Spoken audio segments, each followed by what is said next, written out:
அப்பொழுது அவருடைய தாயும் சகோதரர்களும் வந்து வெளியே நின்று கொண்டு அவரை வரச் சொல்லி ஆள் அனுப்பினார்கள். அவரை சூழ்ந்து மக்கள் கூட்டம் அமர்ந்திருந்தது.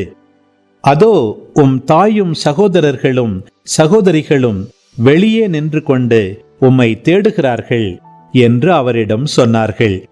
அவர் அவர்களை பார்த்து, என் தாயும் என் சகோதரர்களும் யார் என்று கேட்டு,